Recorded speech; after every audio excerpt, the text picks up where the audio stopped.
So, it's been officially confirmed that Rachel Zegler is going to be playing the role of Eva Peron in the upcoming Jamie Lloyd-directed revival of Evita in the West End. She thinks she should get paid more because she has to wear that dress. She should get paid for streaming. For every hour she has to wear the dress. I mean, talk about biting the hand that feeds you. Not only are you being casted in a classic film to remake it, but you don't seemingly like your own character. So she comes off as an insufferable, whiny brat. And now she's coming over to London. People have been questioning whether she is the right age to play. She didn't storm off. She didn't quit mid-rehearsal. According to reports, she was dragged out by security while the rest of the cast stood frozen in stunned silence. I've been, as a young person in this industry who has no filter and no idea. That's what insiders are now claiming after footage surfaced from one of the final rehearsals of the Evita revival, starring Rachel Zegler, a moment so chaotic, so surreal, it's making headlines far beyond the West End stage. To everyone who hates when I win, the winged victory came to the Louvre in pieces, and people still line up to see her. And I can only hope that despite my flaws, and despite my cracks and my breaks, and there are many of them, that at every premiere and everything I do, people will wait in line. And to everyone who hates when I succeed, the winged victory came to the Louvre in pieces, and people still line up to see her. I can only hope that despite my flaws, despite my cracks and breaks, and there are many, that at every premiere, at every performance, people will still wait in line. Rachel, you got time to sign some autographs for us, Rachel? Rachel, please.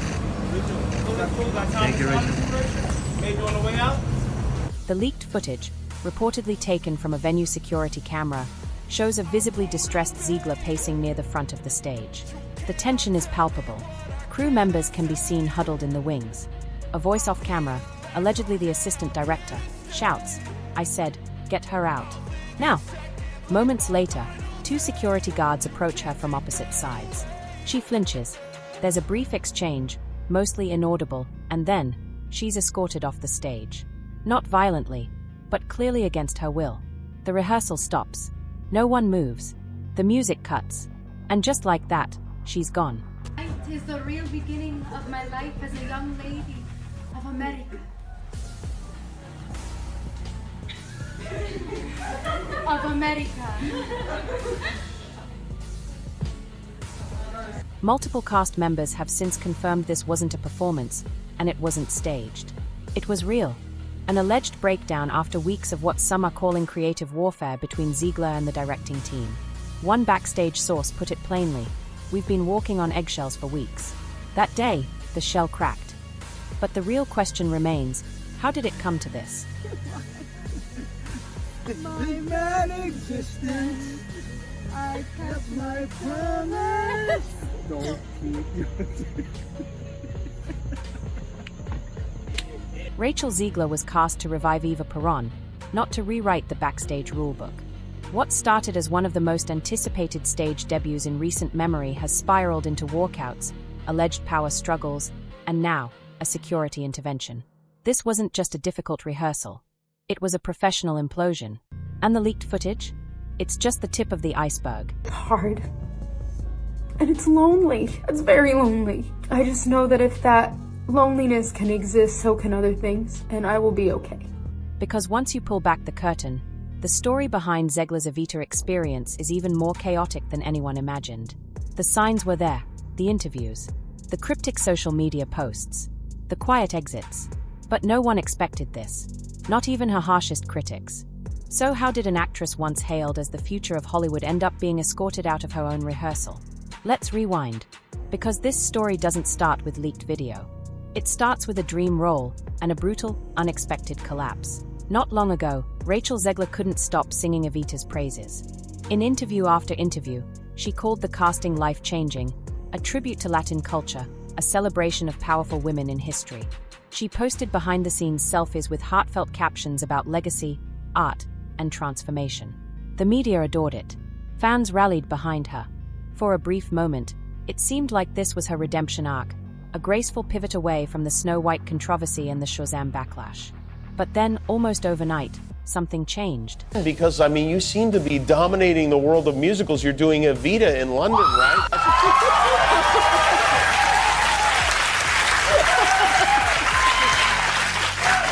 Andrew Lloyd Webber fan right over there. Was that your dad whistling? Yeah. You guys see Stanley Tucci back there?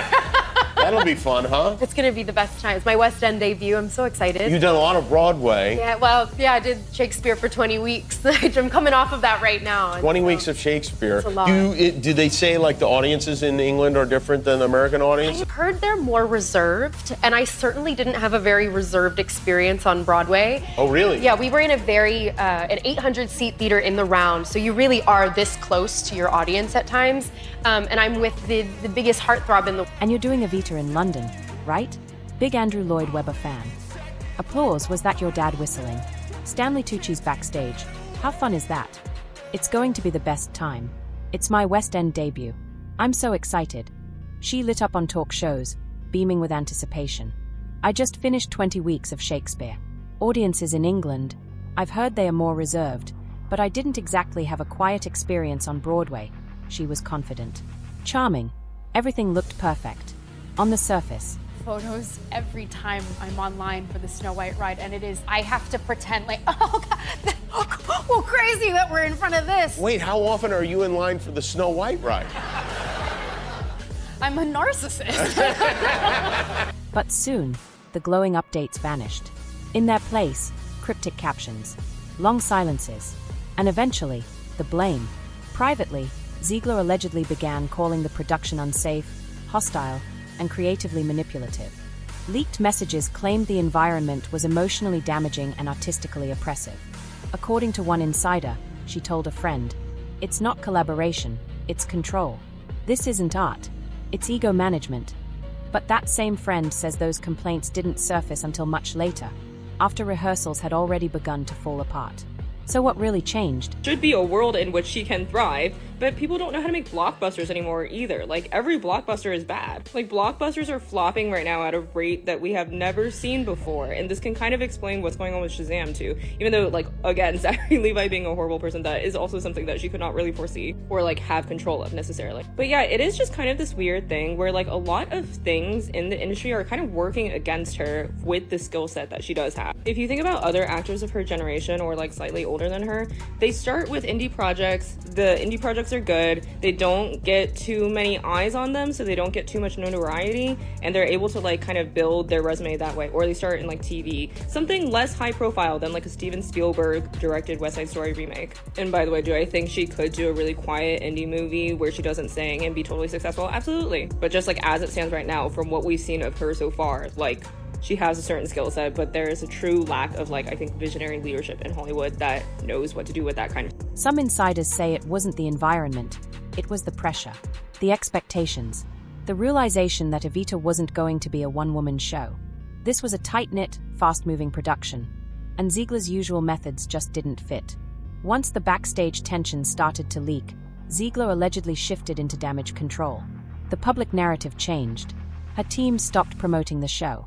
Comments on her earlier Evita posts began to disappear, and the once celebratory tone turned into vague accusations of mistreatment, claims difficult to verify but even harder to ignore. To her fans, she was speaking truth to power. Do you have a terrible audition experience? I do. I do have a terrible audition What is experience. it? I was actually, oddly enough, auditioning for a Broadway show of a very famous Broadway musical that was having a revival, and the producers and directors were ordering lunch while I was singing. What? It was so Like, horrible. actually, while you were singing a song? Yeah. Would I you- booked would West you- Side Story a week later. But to theater insiders, it all felt familiar. Because this wasn't the first time Zegler flipped the script. Not the first time she publicly championed a role, only to later condemn it when things turned complicated. Snow White, Shazam, and now Evita. I just mean that it's no longer 1937, and we absolutely wrote a Snow White that is not going to be saved by the prince. She's not going to be saved by the prince, and she's not going to be dreaming about true love. She's dreaming about becoming the leader she knows she can be. But this time, the consequences went far beyond social media backlash or bad headlines. This time, real people were being affected. Castmates, crew members, producers, all being pulled into the narrative. And behind the scenes, preparations had already begun for something much bigger, because if the whispers were true, Zegler wasn't just struggling, she was becoming impossible to work with. And that's when things truly began to unravel. From the very first rehearsal, something felt off. Not explosive, Not chaotic, just off. A quiet tension, like everyone was holding their breath, waiting for something to snap. And according to insiders, that tension seemed to orbit around one person, Rachel Zegler. Crew members reportedly noticed it first. Zegler would often arrive late, not by hours, but minutes. Always with a reason. She's feeling emotionally off today. She's journaling in the green room. She needs more time to prepare. Harmless? Maybe. But in a tightly run production like Evita, every minute counts, and even small delays ripple through the entire cast and crew. But what truly raised concern wasn't her timing. It was the resistance. Sources say Zegler repeatedly pushed back on direction, questioned blocking, challenged line deliveries, even rewrote choreography without approval. One lighting tech put it this way: every cue became a debate. It felt like we were rehearsing around her, not with her. Director Jamie Lloyd, known for his collaborative spirit and sharp creative instincts, reportedly found himself spending more time managing Zegler's moods than directing the actual show. As for the cast, they began to adapt, not creatively, but defensively. Some ensemble members allegedly asked to be moved to the opposite side of the stage. Others requested audio adjustments to counter Zegler's spontaneous vocal riffs, which, some claimed, were overpowering and unpredictable. One chorus member described her energy as mercurial. She'd either go all in or check out completely. There was no in-between. That inconsistency began to fracture the team. People stopped exchanging notes. Eye contact during group numbers faded. The energy dipped. An assistant choreographer summed it up bluntly. It felt like we were all working on different shows, like we weren't even speaking the same language anymore. And then came the rehearsal, the one where everything boiled over. It was meant to be a full run-through. High stakes. Producers and financial backers were in the seats for the first time. This was supposed to be a turning point. But just minutes in, Rachel Zegler allegedly stopped the show. And the reason? Lighting. She didn't like the shadows. She didn't like how the dress moved. She didn't like the tone of the color. And so, she stopped. Sources say she refused to continue until everything was fixed. The crew scrambled. Lights were adjusted. Tension rose. The director, Jamie Lloyd, reportedly left the room. And by the time things settled, Zegler was gone. No goodbye. No explanation. She had vanished mid-rehearsal. For many involved, that was the moment they realized this wasn't just a creative disagreement. This was a ticking time bomb. And what happened next? That's when things truly took a turn. Because what followed wasn't loud. It wasn't dramatic. It was quiet, and somehow, that made it even worse. Rachel Zegler didn't come back. No call. No message. No apology. Nothing to the cast. Nothing to the crew. In a high-profile, tightly scheduled production like Evita, that kind of silence speaks volumes. People waited, unsure of what to do. Was it a break? A meltdown? A creative reset? No one knew. But as the hours dragged on, the energy in the room shifted. It wasn't just frustration anymore. It was disbelief. The lead of the show, the person who should have been setting the tone, had simply walked out. And that's when the director made a decision that stunned even the most seasoned cast members. Jamie Lloyd, the visionary behind the revival, reportedly stopped speaking to Zegler altogether. No more private notes. No more side conversations. No more collaborative feedback. From that moment on, every instruction, every update, every change, went through his assistant or the stage manager. It was never said out loud, but everyone knew something had broken. And it wasn't just the show. But everyone in the room understood exactly what that silence meant. Trust had been broken. In the world of live theater, the communication between director and lead actor is sacred. It's the backbone of a successful production. When that line of trust goes dead, the entire machine begins to break down. Behind the scenes, the tone shifted, fast. Meetings were no longer creative, they were crisis control. Producers, legal consultants, private sessions were held to comb through Zegler's contract. Was there an exit clause? Could they recast this late into rehearsals? Was there even enough time left to save the show? One producer allegedly requested a full log, every rehearsal disruption connected to Zegler's name. Another began discreetly calling casting agents. There was even talk of fast-tracking understudy rehearsals, just in case the entire production collapsed.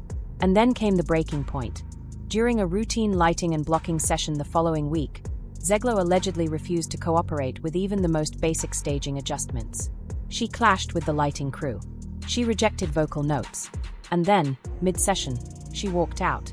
No shouting, No excuses. No explanation. Just gone. Again. And this time, no one was surprised. One crew member said, "It wasn't shocking anymore, it was expected." That's how far things had fallen. The rehearsal space went cold. The jokes between castmates stopped. Morale evaporated. People showed up, did their jobs, left quietly. And all the while, they braced for the next rehearsal to unravel like the last. But deep down, most already knew. This wasn't a revival anymore. This was a slow-motion collapse. And if the producers didn't act quickly, there might not be a show left to save. Because in theater, especially in the West End, the world is small, microscopic, and word about Rachel Zegler's alleged behavior didn't stay inside that rehearsal space for long. It started with quiet texts between casting directors, then hushed conversations backstage at other shows. Soon, it spread to agents, producers, creative teams across the entire industry. And the tone wasn't curiosity, it was caution. According to insiders, multiple producers began flagging Zegler as a potential high-risk hire. Not because of her talent, no one questioned her ability to sing or act, but because of the disruption. What insiders began to notice wasn't just a one-off incident. It was a pattern. As one director reportedly put it, "You can work around inexperience. You can't work around instability." And it wasn't just about Evita anymore. Casting agents began looking backward. Shazam, Fury of the Gods, Snow White, even West Side Story, missed press events, awkward interviews, unscripted social media blow-ups. Suddenly, the puzzle pieces started falling into place. And that's when the calls began. Not calls offering Rachel Zegler new roles, calls warning others. "She's on watch," one casting assistant reportedly said. "No one's blacklisting her, but no one wants to walk in blind either." In a recent Broadway casting session, her name came up and was met with silence. Not because she wasn't qualified, but because no one wanted to be the one to take the risk. Even rising performers, young actors who once looked up to Zegler as a next-gen icon, began shifting their tone. A vocal coach who works with West End hopefuls said, "They used to quote her interviews. Now they use her as a case study in what not to do." But what's most telling, this isn't gossip from tabloids or trolls online. This reputation shift is coming from inside the industry, from the people who cast leads, sign contracts, and keep stages alive. And once you lose their trust, rebuilding it is a brutal uphill climb. Rachel Zegler's name is still hot, but now, it's not synonymous with rising star. It's becoming a question mark. And for someone who built her brand on emotional storytelling and fearless authenticity, that might be the most damaging narrative of all. As the whispers turned into headlines, Zegler didn't go silent, but she didn't speak directly either. Instead, she did what she's become known for, posting a carefully curated stream of emotional, poetic, and vaguely accusatory messages across social media. No direct mention of Evita. No acknowledgement of the leaked footage. Certainly no reference to the alleged security incident.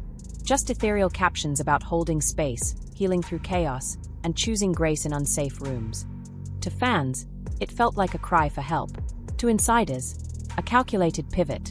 Because it's not the first time. Back when the Snow White backlash exploded, after clips of Zegler mocking the original film and its characters went viral, she didn't apologize. She reframed. She turned the controversy into a cultural conversation, female empowerment, outdated narratives, the evolution of storytelling. And for a while, it worked. The outrage softened. The press moved on. Now, it seems the same strategy is in motion, but this time, the stakes are higher, and the room is a lot less forgiving. One former publicist put it plainly, "Rachel knows how to take heat and turn it into a hashtag. She's not reacting. She's rebranding." And yes, to a point, it's working. Some fans still defend her fiercely. They repost her cryptic stories and accuse the theater world of gatekeeping young talent. But others, especially within the industry, see something very different, a refusal to take accountability.